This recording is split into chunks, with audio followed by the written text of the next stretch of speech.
À quoi il faut faire attention en assurance? Je le dis là de façon très générique, non pas que sur l'assurance de prêt immobilier ou les assurances de personnes, mais sur toutes les assurances. Auto, habitation, la santé, la multirisque professionnelle, etc. La première chose qui doit t'alerter, c'est si on ne t'a pas posé de questions. Si on te demande juste, c'est quoi ton activité, t'as combien de pièces, et à peu près ton chiffre d'affaires, et si c'est tout, t'as un problème pour une multirisque. On doit te demander plein de choses, voire pour les multirisques professionnels, il y a souvent même une visite de risque, d'accord? Donc l'assureur doit se déplacer pour vérifier les portes d'accès, qu'est-ce qui est bloqué, pas bloqué, est-ce que tu as des chambres froides, elles sont comment, etc. La superficie, l'électricité, on doit regarder énormément de choses, vous ne pouvez même pas vous imaginer. On doit vérifier que vous avez fait appel aux pompiers comme il faut, il y a un registre, hein.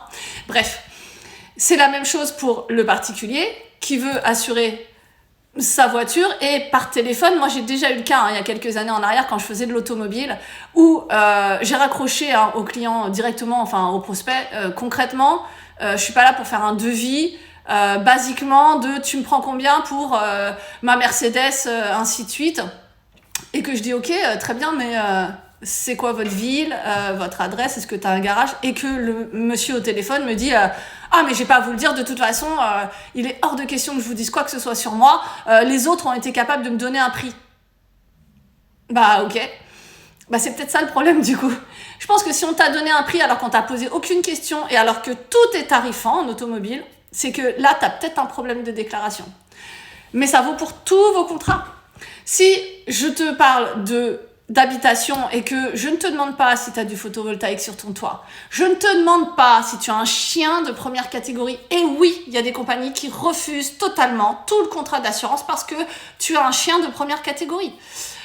Tu peux avoir aussi le fait de travailler à ton domicile à partir du moment où tu as enregistré une société avec un cabis, et je ne parle pas des assistantes maternelles qui est encore un autre sujet.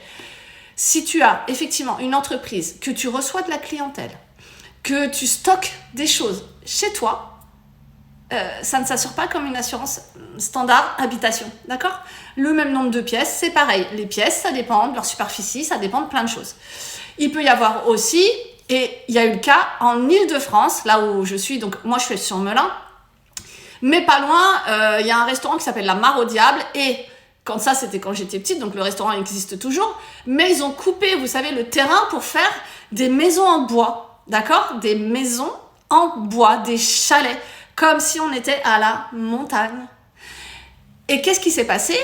Eh bien, moi, j'ai une cliente que j'ai récupérée comme ça, parce que en visitant chez elle, puisque a priori c'était quelqu'un qui effectivement son conjoint de l'époque était à l'école avec moi, donc on en a profité pour se rencontrer tous. Et ben, je me suis déplacée, je me suis aperçue que c'était une maison en bois. Et je l'ai alertée. Je lui dis, écoute, ton contrat ne te garantit pas, ni en cas d'incendie, ni rien en fait. C'est pas sur la bonne substance du bien. Et concrètement, ce qui s'est passé, c'est que j'ai fait un courrier recommandé à la banque, parce que c'était oui le banquier, qui avait fait un contrat standard dans lequel les conditions générales indiquaient que l'habitation n'est pas un château, n'est pas une gentilhomère, n'est pas dépourvue de surface en dur de plus de 75%. Voilà, il y a plein de choses, que ce n'est pas un chalet en bois, que ce n'est pas une maison sur pilotis, que ce n'est pas une caravane et une maison mobile. Bref, ça c'est dans les conditions générales. Mais monsieur le banquier ne pouvait pas ignorer ce que c'était, parce que c'est lui qui avait fait le prêt immobilier. Et sur le prêt immobilier, c'était indiqué un achat de chalet en bois avec l'adresse de la cliente, etc. Donc ce qui s'est passé, c'est qu'elle était assurée comme ça depuis 7 années. 7 ans, c'est beaucoup, hein. Heureusement, il n'était rien arrivé. Eh bien, le banquier a écrit que effectivement, il y a eu... Moi, j'ai dit qu'il y avait une erreur de la substance du bien. Et donc, ils ont dû rembourser les 7 années. Oui, ils ont tout remboursé. Les 7 années d'assurance. Parce que pour le coup, l'assurance, elle est caduque. Qu'en plus, ils ne pouvaient pas l'ignorer puisque c'est lui qui avait fait le prêt. Bref, du coup, ils ont remboursé l'intégralité à la cliente.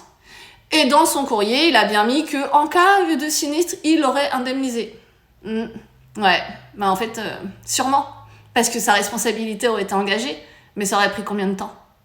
Donc vraiment, tout est important. Si on ne te pose pas de questions, si on ne veut pas de détails sur ton habitation, il y a plein de choses qui comptent. Hein.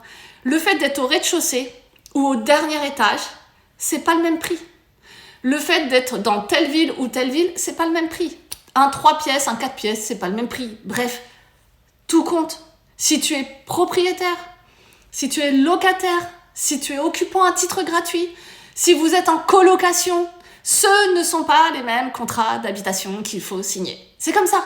Si vous faites du Airbnb, c'est pareil. Bref, si on ne te pose pas de questions en assurance, qu'on ne s'inquiète pas de savoir pour les assurances de personnes, à part la santé, mais sur le reste, prévoyance, assurance de prêt immobilier, on ne te pose pas la question de savoir si tu es fumeur, si tu fais plus de 30 000 ou 40 000 km par an, si tu as pas une manipulation de produits toxiques ou corrosifs dans ton métier, si tu ne travailles pas en hauteur à plus de 3 mètres, après à plus de 15 mètres, vraiment, ça des questions, elles diffèrent, hein.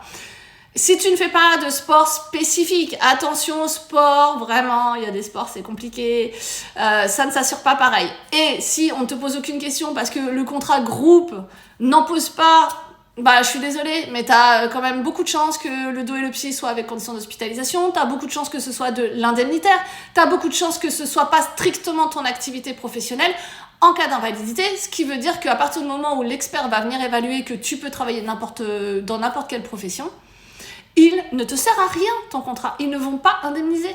Donc vraiment, regardez, commencez par ça. La première chose qui doit vous alerter en assurance, la toute première, si on ne te pose pas de questions, tu as un problème avec l'assureur.